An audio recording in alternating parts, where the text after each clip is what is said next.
Admiral Duhyun stood motionless before the massive display screen as the alien face of the Galactic Council's high speaker filled the command center. The room fell silent. Even the usual hum of the ship's systems seemed to quiet in anticipation. People of Earth and human colonies, the high speaker began, his translucent skin shifting through shades of blue. For 3,000 years, the Galactic Council has maintained peace among all known civilizations. Today, that peace ends. Duhyun's first officer, Lieutenant Mireille, gasped beside him. Her hand instinctively moved to her ceremonial sidearm, a weapon that hadn't been fired in combat for over 2 millennia. The Council has voted unanimously. As of this moment, humanity is declared an enemy of galactic peace. All treaties are void. All protections withdrawn.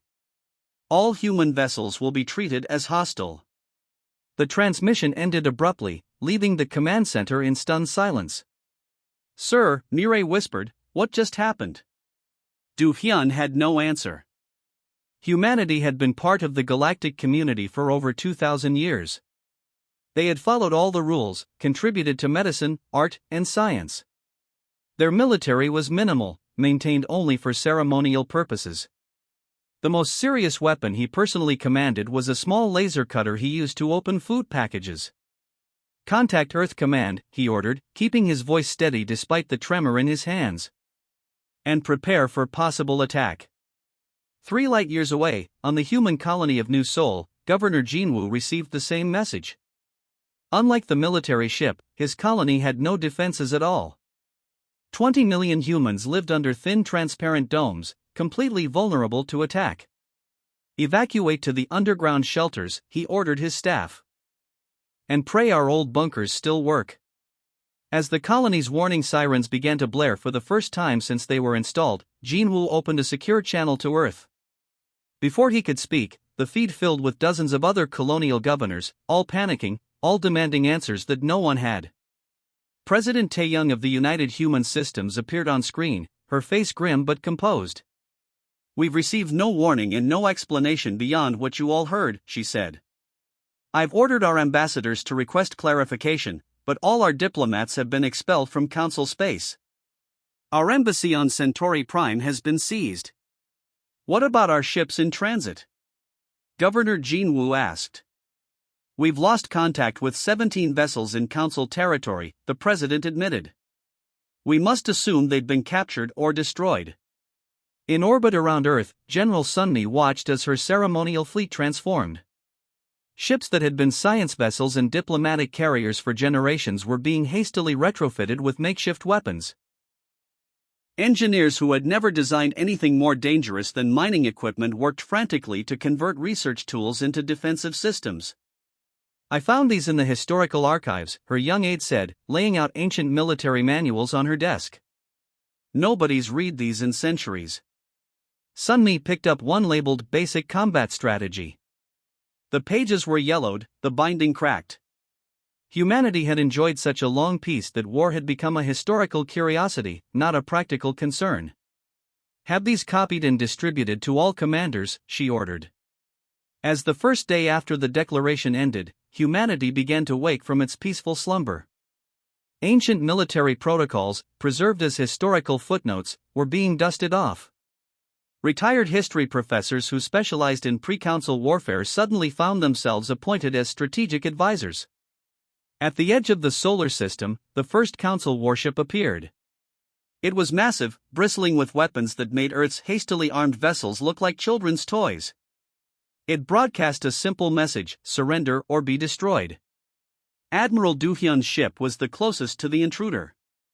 His vessel, once a scientific exploration craft, now carried improvised weapons systems that his engineers had cobbled together from mining equipment.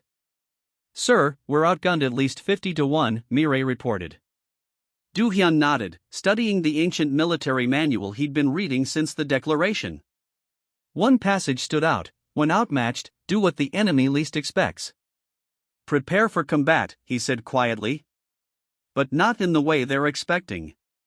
The war that no one wanted, that no one understood, had begun.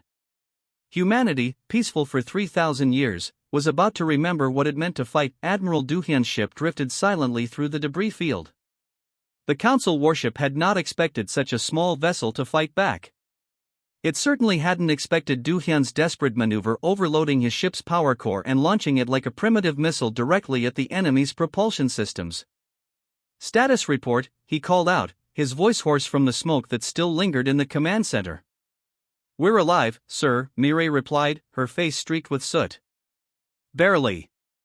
Life support is functioning at minimum levels. Weapons are completely offline."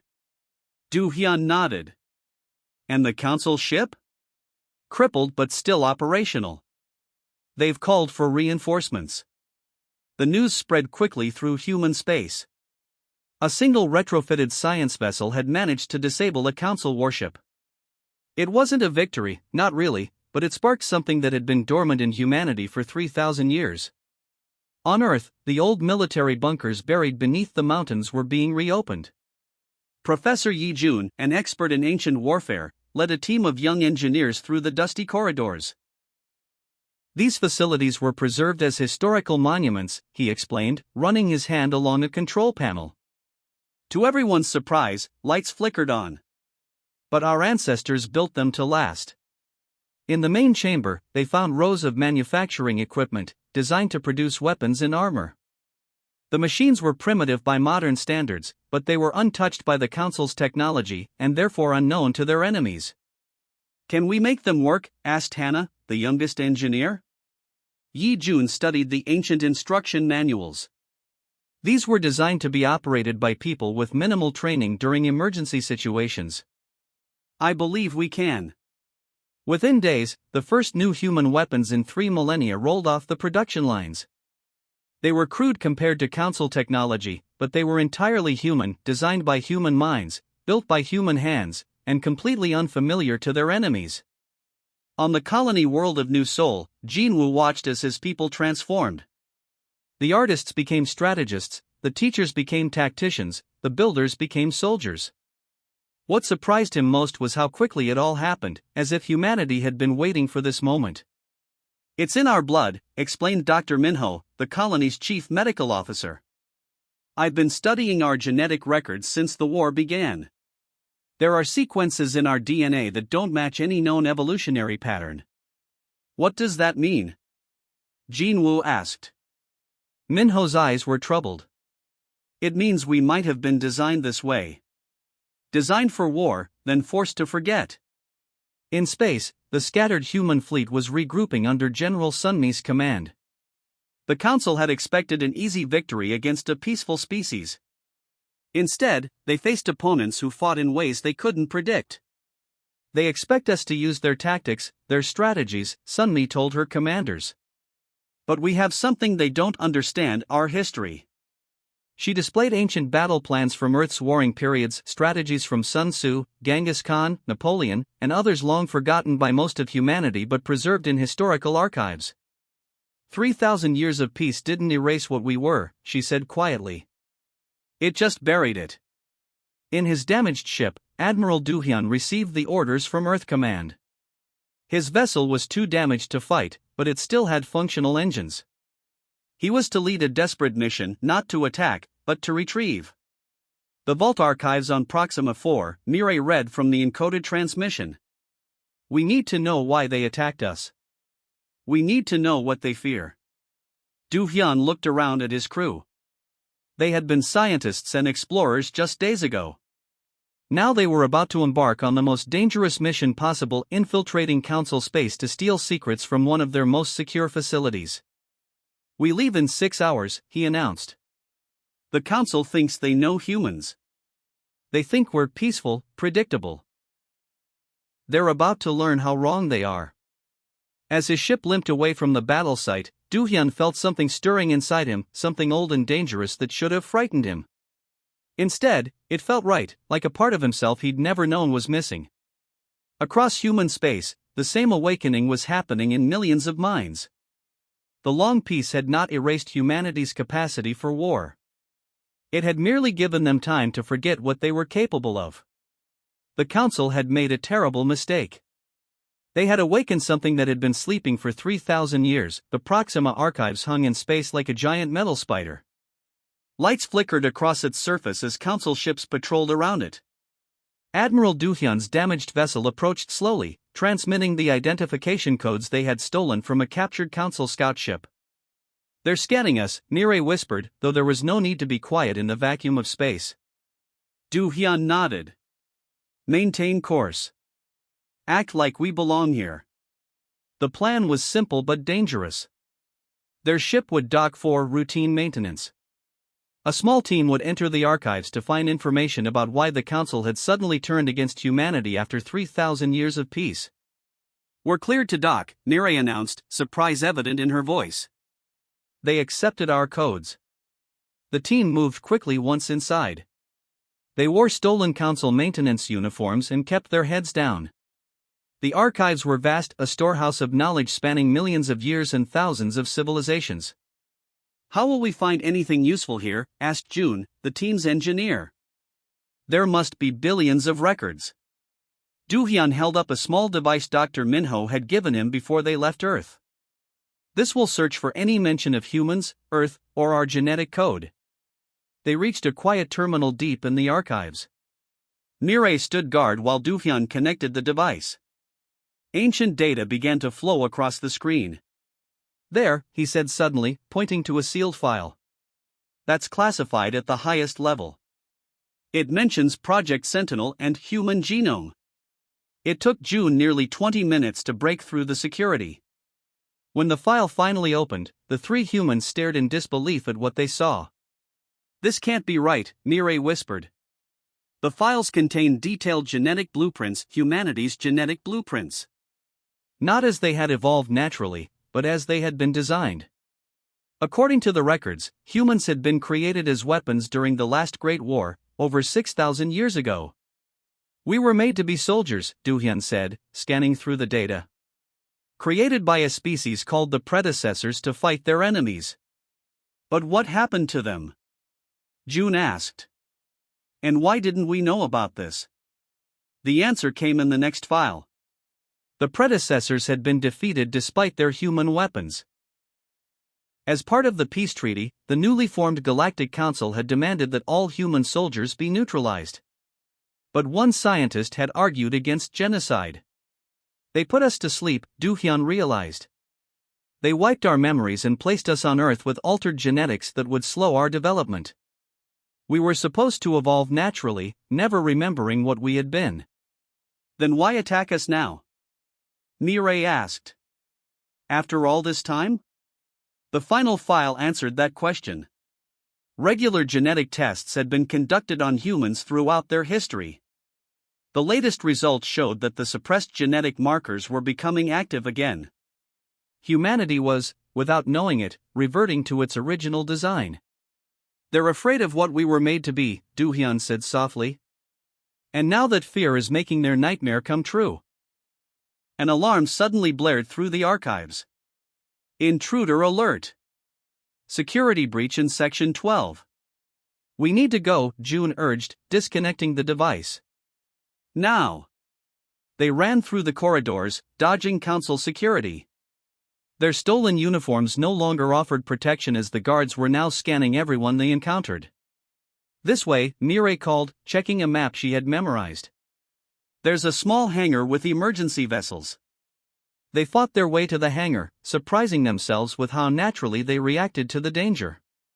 Du-hyun found himself automatically calculating angles of attack, predicting enemy movements, making split-second decisions that kept his team alive. It was as if he had done this 1,000 times before. They commandeered a small council shuttle and blasted away from the archives, evading the patrol ships with maneuvers that none of them had ever trained to perform. "How did you know how to do that?" June asked as they entered hyperspace, temporarily safe from pursuit. Du-hyun looked at his hands, wondering the same thing. I think I've always known. We've all always known. We just forgot." As they sped toward human space with their stolen data, Du-hyun felt a strange mix of emotions. Horror at what they had been created to be. Fear of what they might become. But also a growing certainty that humanity would not follow the path that had been designed for them. They would choose their own destiny. Set course for Earth, he ordered. They need to know what we've found. Humanity needs to know the truth. The emergency council chamber on Earth was packed with leaders from every human settlement. The air felt heavy with tension as Admiral Duhyun finished presenting the information stolen from the Proxima archives. A stunned silence followed his words. President Tae-young finally spoke. So we were created as weapons. And now the Council fears we are reverting to our original purpose. That's the core of it, Madam President, Duhyun confirmed. The genetic markers they've been monitoring are becoming active again. But they misunderstand what's happening. Dr. Minho stepped forward, his medical display showing complex DNA sequences. The activation isn't making us more violent. It's making us more adaptable. We're not becoming the weapons we were designed to be. We're becoming something new. General Sunmi, who had been quietly listening, stood up. Whether we're becoming weapons or not doesn't matter right now. What matters is survival. The Council wants us dead. We need to focus on defense. Over the next few days, humanity transformed itself with a speed that would have been impossible for any other species. Ancient manufacturing plants were repurposed. New weapons were designed that combined old human military concepts with modern technology. Strategies were developed that no Council tactician could predict. In her command center orbiting Mars, Sunmi studied the reports from the front lines. 12 major battles had been fought. Against all odds, humans had won 9 of them. How is this possible? Her aide asked. Their technology is far superior to ours. Sunmi pointed to the battle displays. Look at how we fight compared to how they fight. They use standard tactics, formations they've relied on for thousands of years. We're doing things they've never seen before. In one battle, a small human fleet had scattered before the Council forces, seemingly in panic. The Council ships had pursued, only to find themselves drawn into a dense asteroid field where smaller, more maneuverable human vessels had the advantage. In another, humans had used their own damaged ships as weapons, turning defeat into victory. We're not winning because we're stronger, Sunmi explained. We're winning because we're unpredictable. They can't anticipate what we'll do next because we're making it up as we go.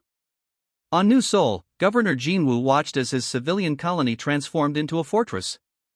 People who had been artists, farmers, and teachers now worked together with a coordination that seemed almost supernatural. It's like we've always known how to do this, his assistant said as they watched colonists install defense systems they had designed and built in less than a week. Jinwoo nodded. Because in a way, we have. It's in our DNA. But we're not becoming the mindless soldiers they created. We're using those abilities on our own terms. The Council had expected a quick war against a peaceful species. Instead, they found themselves facing an enemy unlike any they had encountered in 3,000 years. An enemy that learned from every battle, that adapted to every strategy, that seemed to become stronger with each defeat. Admiral Duhyun led the defense of Earth itself when the main Council fleet finally arrived. 50 massive warships against Earth's hastily assembled defense force. They still outnumber us 5-1, Mireille reported, now serving as his second-in-command on Earth's flagship. Numbers aren't everything, Duhyun replied. He opened a channel to all human vessels. This is Admiral Duhyun. The Council believes they know what we are. They believe we're weapons they can predict and control. Show them how wrong they are. The battle that followed would later be called the Awakening by human historians. Council ships fought with precision and overwhelming firepower. Human ships fought with creativity and desperate courage. They used tactics no military strategist would consider, turning weaknesses into strengths, finding opportunities in chaos. When it was over, the Council fleet retreated, leaving behind 20 destroyed warships. The human fleet had lost 17 vessels but had protected Earth. More importantly, they had proven something crucial: humanity could not be defeated easily, if at all. In her command center, General Sunmi received reports from across human space. Similar battles had taken place at every major colony. Everywhere, the pattern was the same.